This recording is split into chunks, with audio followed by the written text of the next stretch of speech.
মাঠে ফেরা আরও কঠিন হলো সাকিব আল হাসানের।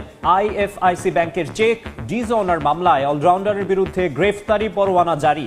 আসামি সাকিব ছাড়াও আরও 3 জন। চট্টগ্রামে একদিনের বিরতি দিয়ে আবারও শুরু বিপিএল এর মাঠের লড়াই। প্রথম ম্যাচে ফরচুন বরিশালের মুখোমুখি হচ্ছে চিটাগং কিংস। এম এ আজিজে টিকেটের জন্য সমর্থকদের লম্বা লাইন। মাঠে লিটনের সঙ্গে উগ্র দর্শকদের কর্মকাণ্ডে বিব্রত ক্রিকেট সংশ্লিষ্টরা। পাশে দাঁড়িয়েছে ঢাকা ক্যাপিটালস। আইন প্রয়োগের পরামর্শ বিসিবির সাবেক পরিচালকের। হামজার মতো আরও প্রবাসী ফুটবলার লাল সবুজ জার্সিতে দেখতে চান জামাল ভুঁইয়া। শিগগিরই আসবে ব্রাদার্সে যোগ দেওয়ার আনুষ্ঠানিক ঘোষণা। এবং ইপিএল অ্যাস্টন ভিলার বিপক্ষে পয়েন্ট হারালো আর্সেনাল। আজ আলাদা ম্যাচে মাঠে নামবে 2 ম্যানচেস্টার। লা লিগায় গেতাফের বিপক্ষে ড্র বার্সেলোনার। রাতে নামছে রিয়াল মাদ্রিদ।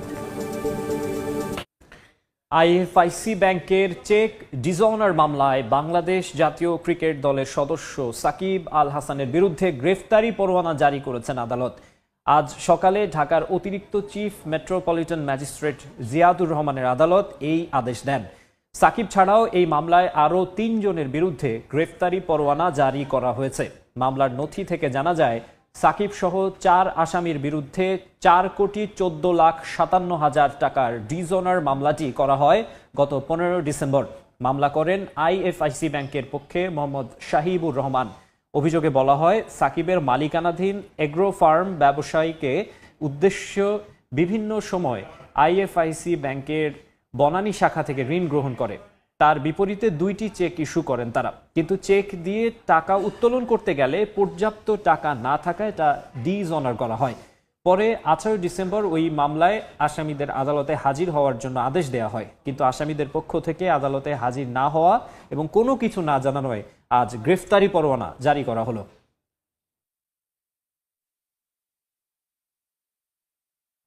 এবারে জানাবো বিপিএল ম্যাচের খবর। টেবিলের দ্বিতীয় স্থান দখলের লড়াইয়ে কিছুক্ষণের মধ্যেই চিটাগং কিংসের বিপক্ষে মাঠে নামবে ফরচুন বরিশাল।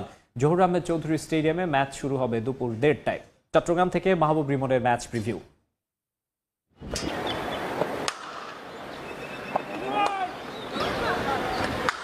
5 ইনিংসে 120 রান, স্ট্রাইক রেট 136। তবুও একটা বড় ইনিংসের ক্ষুধা তাওহিদ হৃদয়ের। রয়ে শোয়ে নয়, কিংসের বিপক্ষে ম্যাচের আগে নেটে হাঁকালেন বড় বড় ছয়। হৃদয়ের ঠিক বিপরীত চিত্র নাজমুল শান্তর। নামের মতোই ধীর স্থির। একটা ভালো ইনিংস তার কাছে পাওনা রয়ে গেছে ফরচুন বরিশালের। কাগজে কলমে না হলেও বাস্তবতা বলছে সাগরিকায় দর্শকদের কাছে চলতি বিপিএল এর সবচেয়ে আরাধ্যের ম্যাচ। লোকাল বয় তামিমের কাছেও আবেগের। যদিও ম্যাচটির আগের দিন অনুশীলনে আসেননি বরিশাল অধিনায়ক। বলা হয় এবারের বরিশালের সাইড বেঞ্চের ক্রিকেটারদের নিয়েও করা দল দিতে পারবে চ্যাম্পিয়নশিপের ফাইট।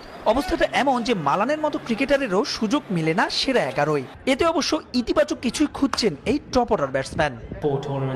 এত ক্রিকেটার থাকলে সবাইকে সুযোগ দেওয়া একটু কঠিন, কম্বিনেশন ঠিক রাখাও কঠিন। তবে লোকাল ক্রিকেটাররা ব্যালেন্স ঠিক রাখছে, এটা দারুণ বিষয়। বাংলাদেশে আসলে চ্যালেঞ্জটা হলো আমরা আমাদের মানের উইকেট পাই না। তবে এবার ঢাকা, সিলেটের পর চট্টগ্রাম সব জায়গার উইকেটই দারুণ।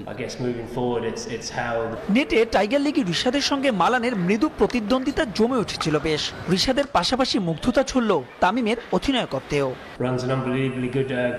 দলে একজন লেগ স্পিনার আপনাকে ভেরিয়েশন দেবে। রিশাদকে বেশি বেশি ম্যাচ খেলার সুযোগ দিতে হবে। যত বেশি খেলবে তত বেশি পরিণত হবে। তামিম দারুণভাবে দল পরিচালনা করছে। কে খেলছে কে খেলছে না, কেন খেলছে না তা পরিষ্কার করছে। অন্যদিকে ঘরের মাঠে টানা ম্যাচ থাকায় অনুশীলন করেনি চিটাগং কিংস। বোলিং ইউনিট দুর্দান্ত হলেও তাদের ভাবাচ্ছে ব্যাটিং। এই ম্যাচ জয়ী দল পোক্ত করবে টেবিলের 2 নম্বর জায়গা। মাহবুব রিমন, সময় সংবাদ, চট্টগ্রাম।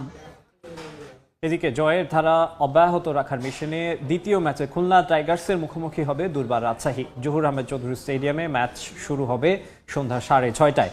7 ম্যাচে 3 জয়ে 6 পয়েন্ট নিয়ে টেবিলের 4 নম্বরে আছে পদ্মাপাড়ের দলটি। অন্যদিকে 5 নম্বরে অবস্থান খুলনার, তাদের জয় আছে 2টিতে।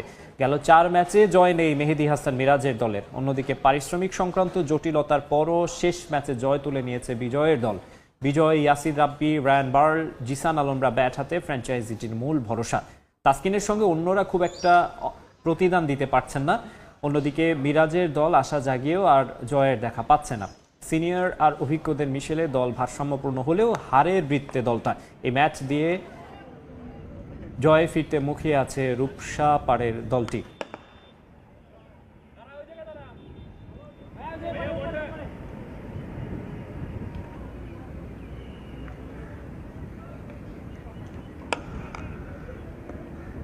চট্টগ্রামের জহুর আহমেদ চৌধুরী স্টেডিয়ামে কিছুক্ষণ পর মুখোমুখি হবে ফরচুন বরিশাল এবং চিটাগং কিংস। এই ম্যাচের টিকিট বুথ করা হয়েছে এম এ আজিজ স্টেডিয়ামে। সেখান থেকে যুক্ত হয়ে দর্শক এবং ম্যাচের সবশেষ খবর জানাচ্ছিলেন মাহবুব রিমন। এদিকে লিটন দাসকে লক্ষ্য করে চট্টগ্রামের গ্যালারিতে কিছু উগ্র সমর্থকের নেতিবাচক মন্তব্য নিয়ে সমালোচনা তুঙ্গে।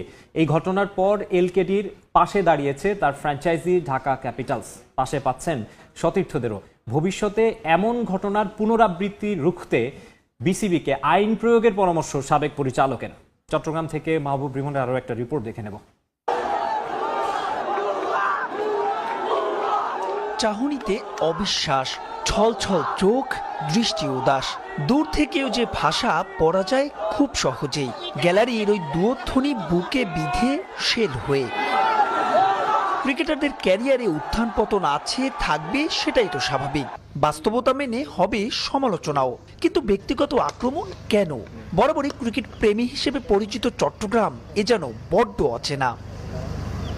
পেশাদারিত্বের দোহের কথা যারা বলেন, হয়তো নিছক মজার ছলেই দেন দুধ্বনি। তারা হয়তো ভুলে যান লিটন মানুষ, আবেগ আছে তারও। ভুলে যান শত বাধা পায়ে মারিয়ে এই লিটনরাই লড়েন দেশের জন্য।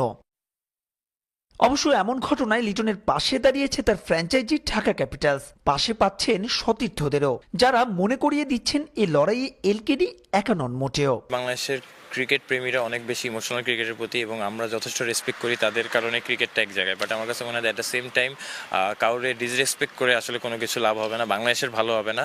আমার কাছে মনে হয় যে কিছু জায়গা থেকে, অবশ্যই সবাই একরকম না, বাট কালচারাল কিছু জায়গা থেকে কিছু মানুষের এই জিনিসটা আরেকটু সচেতন হওয়া উচিত। কারণ একজনের ডিসরেসপেক্ট করলে, অবশ্যই দেখেন অ্যাজ এ প্লেয়ার হিসেবে আমরা ভালো খেলবো, খারাপ খেলবো, সমালোচনা হবে, এটা স্বাভাবিক। বাট কাউকে ডিসরেসপেক্ট করাটা আমি কোনোভাবেই সাপোর্ট করি না। চট্টগ্রামের সব দর্শক যে এমন, বিষয়টি কিন্তু মোটেও নয় তেমন। তাই তো প্রশ্ন, কিছু উগ্র সমর্থকের দায় কেন নেবে ক্রিকেটের এই পুণ্যভূমি? এ বিষয়ে কঠোর হতে হবে বিসিবিকেও। কিছু ইনস্ট্যান্স যদি আপনি সেট করতে না পারেন, তাহলে ভবিষ্যতে চট্টগ্রামে না, চট্টগ্রামের বাইরেও এই ধরনের ঘটনা ঘটতে পারে। এবং এই ধরনের বিহেভিয়ার যে ক্রিকেট মাঠে এটা আইনের বাইরে, সেটি কিন্তু যদি তাদের বিরুদ্ধে ব্যবস্থা নেওয়া হয়, তাহলে বাকিরা কিন্তু একটা লেসন পাবে। আমি প্রত্যাশা করবো যে এই দিকটা বিসিবি খেয়াল করবে। ক্রিকেট হাসায়, ক্রিকেট কাদায়, করে আবেগের বিচ্ছুরণ। তবে সবকিছুই হোক সংযত। দুঃসময়ে লিটনদের পাশে থাকুক বাংলাদেশ, আপাতত চাওয়া হোক একটাই। মাহবুব রিমন, সময় সংবাদ, চট্টগ্রাম। অন্য প্রসঙ্গ, বিসিবির প্রস্তাবিত গঠনতন্ত্র সংশোধনের সিদ্ধান্ত বাতিল না করায় সব ধরনের ক্রিকেট বয়কটের সিদ্ধান্ত নিল ঢাকার ক্লাবগুলো। এতে পিছিয়ে গেল 20 জানুয়ারি থেকে শুরু হতে যাওয়া ঢাকা প্রথম বিভাগ লিগ। শনিবার বোর্ড সভাপতির হাতে স্মারকলিপি তুলে দেয় ঢাকা ক্রিকেট ক্লাব অর্গানাইজেশন। এই সময় ক্লাব প্রতিনিধিরা নাজমুল আবেদিন ফাহিমের পদত্যাগও দাবি করেন। তবে এই বিষয়ে গণমাধ্যম এড়িয়ে গেছেন ফারুক আহমেদ। পাইছি মাত্র, এটা পড়ে নেই আমি। বললো যে কমিটির ব্যাপারে কিছু জানে না। গণমাধ্যম এড়িয়ে এভাবেই বিসিবি ত্যাগ করেন সভাপতি ফারুক আহমেদ, যার দায়িত্ব গ্রহণের 4.5 মাসের মাথায় ঘটল প্রথম বিভাগ ক্রিকেট বয়কটের মতো লজ্জাজনক ঘটনা। বাতিল হয়ে গেছে ট্রফি উন্মোচন পর্বটাও। স্থগিত করা হয়নি, আমরা পার্টিসিপেট করিনি, ওরা বাধ্য হয়েছে স্থগিত। রাইট। 3 দিনের আলটিমেটাম শেষে শনিবার বেলা 12টায় ছিল সভাপতি বরাবর স্মারকলিপি জমা দেওয়ার সময়। তবে এদিন ফারুক আহমেদ বোর্ডে আসেন 4.5 ঘন্টা দেরিতে। এরপর ঢাকার ক্লাব প্রতিনিধিদের সঙ্গে চলা অল্প সময়ের বৈঠক সমাধান আনতে ব্যর্থ। আমাদের দাবিটা যে স্পষ্ট, দাবির মান না পর্যন্ত আমরা খেলবো না। আমাদের বিরুদ্ধে যেই সব ষড়যন্ত্রমূলক কার্যক্রম চলতেছে, এগুলি বন্ধ না হওয়া পর্যন্ত আমরা ক্রিকেটের সাথে নাই এবং ভবিষ্যতেও থাকবো না। বোর্ডের কাছে ঢাকা ক্রিকেট ক্লাব অর্গানাইজেশনের 3 দফা দাবি। গঠনতন্ত্র সংস্কারের খসড়া বাতিল সহ বিলুপ্ত করতে হবে সংস্কার কমিটিও। আহ্বায়ক নাজমুল আবেদিন ফাহিমকে অপসারণ তো করতেই হবে, পদত্যাগ করতে হবে পরিচালক পদ থেকেও। যে কনভেনার ওর পদত্যাগ দাবি করেছি আমাদের বোর্ড প্রেসিডেন্টের সামনে, এবং আমার ধারণা উনি খুব সুষ্ঠুভাবে এই সমস্যার সমাধান করবে। কমিটি থেকে যেই সব জিনিস পাশ হয়েছে, এখন পাশ হয়নি, প্রস্তাব করা হয়েছে, বোর্ড প্রেসিডেন্টই জানে না। এটা সবচেয়ে আমরা নিজেরা অবাক হয়েছি। ক্লাব কর্তাদের বয়কটের সিদ্ধান্তে পিছিয়ে গেল 20 তারিখে উদ্বোধনের অপেক্ষায় থাকা Dhaka first division league. Board মিটিংয়ে ক্লাবগুলোর 3 দফা দাবি না মানলে স্থগিত থাকবে ঢাকা প্রিমিয়ার লিগের দল বদলও।